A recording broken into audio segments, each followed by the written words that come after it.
Next speaker, Mr. Kenshiro Ishii from Kyushu University, Department of Mechanical Engineering. Thanks for your kind introduction. Hello everyone, I'm Kenshiro Ishii. I'm a second year master student at Kyushu University in Japan.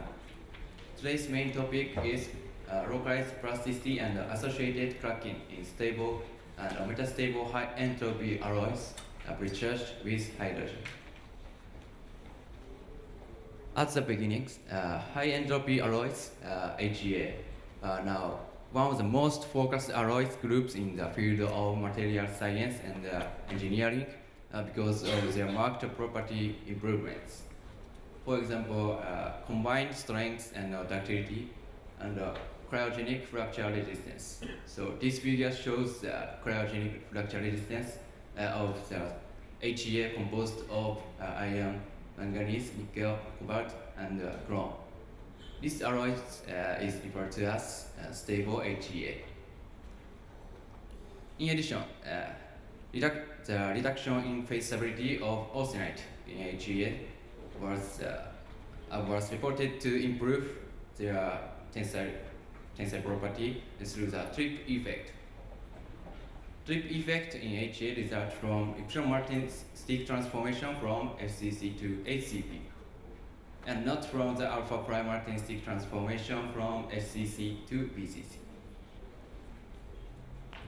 Now let me move on the susceptibility to hydrogen embrittlement of HEAs.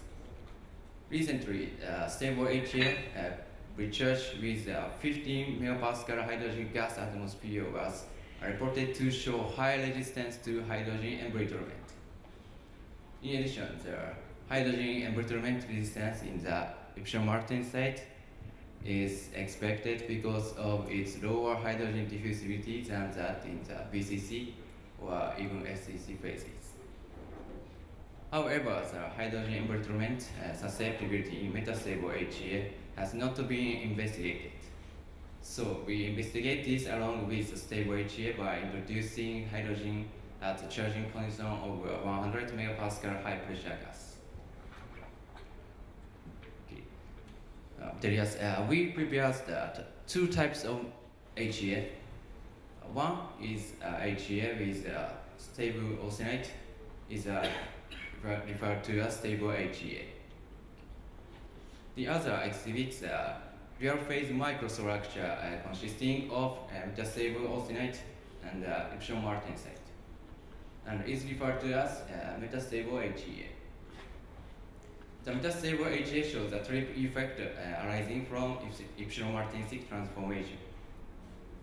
So this table shows chemical compositions, and these figures show initial undeformed microstructure of stable and metastable HEAs. So next, for hydrogen gas precharging, the specimens were exposed to 100 megapascal gas atmosphere at 543 Kelvin for 200 hours.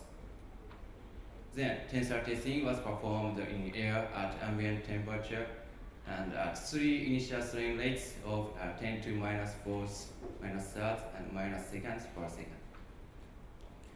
Moreover, we measured the diffusible hydrogen content by TDS. So the diffusible hydrogen content of stable and metastable HEA were determined to be 113 mass ppm and 178 mass ppm respectively.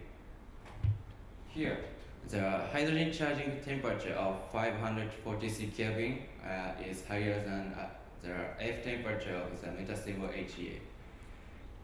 So the higher diffusible hydrogen contents of the metastable HEA may relate to lattice defect such as dislocations and stacking faults formed by the HCP to SCC reverse transformation during heating to 543 Kelvin. Okay. From this slide, I'll show you the results. This figure shows the stress strain curves of the both HES without and with hydrogen charging. So, in this slide, I'd like to emphasize two things. So first, the previous works had performed tensile testing for stable HEA pre-charge with 15 megapascal hydrogen gas atmosphere, which caused no hydrogen embrittlement. However, in the present study, in both stable and metastable HEA shows, metastable HEA, severe hydrogen charging conditions using 100 megapascal gas pressure significantly decrease the tensile ductility. Second, both HES with hydrogen charging exhibit similar tensile strength, although the hydrogen content in the metastable HEA is higher than that in the stable HEA. Okay. This figure shows the fracture surface of the both HES without hydrogen charging. So as you can see, the fracture surface of stable and metastable HES without hydrogen charging consists of dimples, indicating that ductile fracture occurred. In contrast, an intergranular fracture surface is observed in both stable and metastable HES with hydrogen pre-charging. In addition, while the hydrogen-charged metastable HES shows step-like ridges are recognized on the fracture surface, so the major part of fracture surface is intergranular fracture surface. Furthermore, the hydrogen-charged metastable HES shows considerable sweep traces on the fracture surface. So this suggests localization-assisted damages evolution along the grain boundaries. Next, to consider intergranular cracking mechanism. So we observed the broad surface near the failure portions of fracture specimens. So this result reveals the slight necking in both HES with hydrogen pre-charging. In addition, the subcracks are seen on the surface only in the hydrogen-charged specimens. Next, EBS images around subcracks of the stable HEA with hydrogen charging. So they indicate the stable HEA exhibit intergranular cracking with orientation rotation in the matrix. For example, in this area, color is changed dark blue, from dark blue to light blue. And the GROD mapping shows relatively high GROD values at the grain boundaries. So here the GROD distribution can show the plastic strain gradient in a grain. So this suggests the subcracks are initiated with the formation of orientation gradient. This fact also indicates that localized plastic deformation assisted intergranular cracking. For the metastable HEA, both the austenite and the epsilon-martensite partially deformed, plastically deformed around the intergranular crack. In general, epsilon-martensite occurs brittle-like cracking because of limited number of slip systems in the HCP structure. However, as seen in the GROD map, hydrogen-assisted cracking occurs by ductile mechanism associated with local plasticity. So this strongly suggests that increase the configurational entropy provides a high ductility of epsilon-martensite. Hence, the hydrogen-charged metastable HEA shows a similar tensile strength even with higher diffusible hydrogen content compared to the hydrogen-charged stable HEA.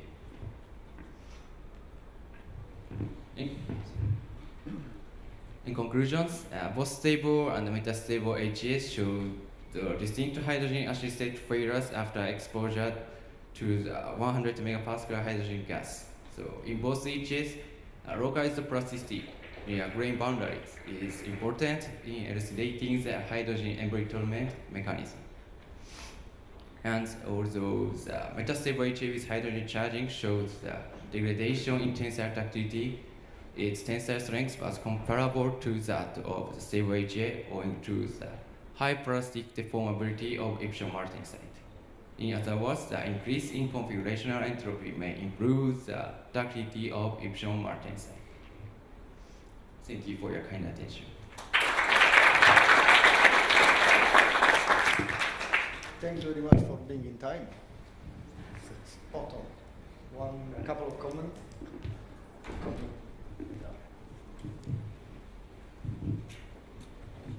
Thank you for the presentation. I was just wondering, how the increase in configurational entropy will improve the ductility of epsilon martensite. Can you please explain?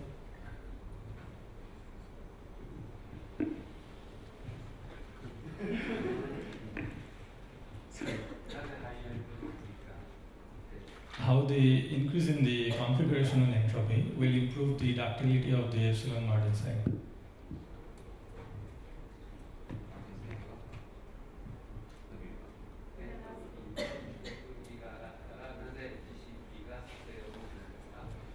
Maybe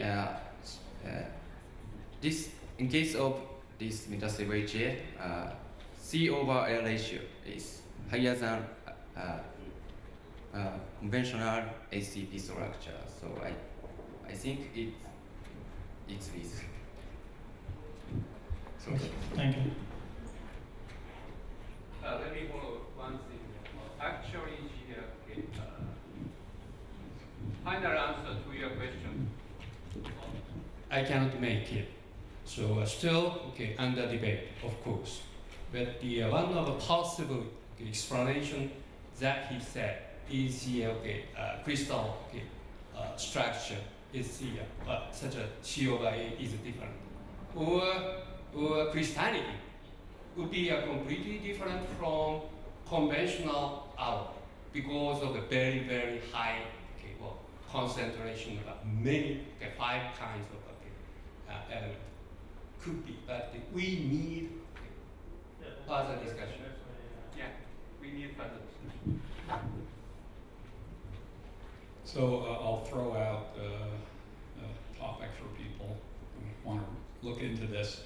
I will speculate that in the high entropy HCP structure that you can generate much more prism slip than you would normally get in an HCP structure because in high entropy alloys, the randomness facilitates cross slip.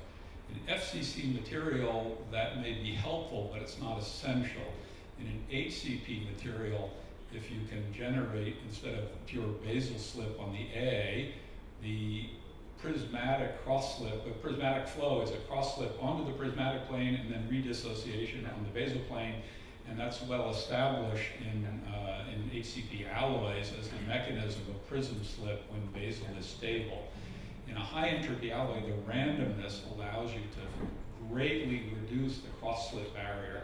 So my suspicion is that if you do TEM on these specimens, and someone mentioned the other day, one of your other colleagues, that there is more non-basal slip in the epsilon martensite, my guess is that what you will find is much more prismatic slip, and that means that the epsilon martensite will deform plastically much more in the high entropy alloy. So there's something to look for experimentally, and if anybody has any ability to do computations on HCP high entropy alloy, you can you can try to do a calculation. So. Yeah, Afruz wanted to. So you just said that in charging with 15 megapascal, you didn't see that much of degradation.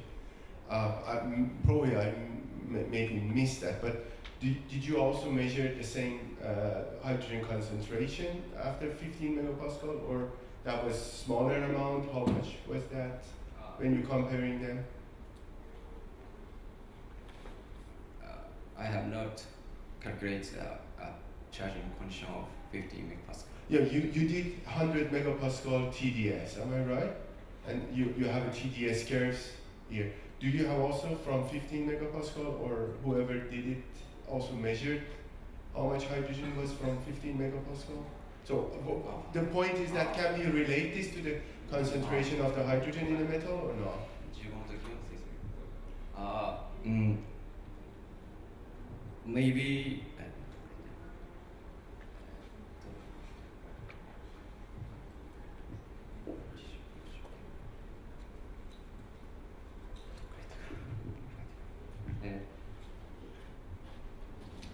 Okay, so Korean researcher did it, and the hydrogen content is distinct, lower. Very good. Yeah. But does it show the same trend for the Stable. unstable? And so for metastable, you get more hydrogen. Given Well, that in case of a metastable, no data so far. Okay, I see. That is the only for stable. Okay. Just one comment regarding the concentration. I mean, another barrier to the hydrogen uptake is the surface condition. And when I'm looking at the composition of the two alloys, in the stable alloy you have about 20% chromium, which is going to make a very stable chromium oxide on the surface. While in a metastable one you have only 10%, which is just below the limit that we typically think. So that's only a comment. Maybe the surface condition also affects the uptake of the hydrogen. Thank you. Thank again to our speaker.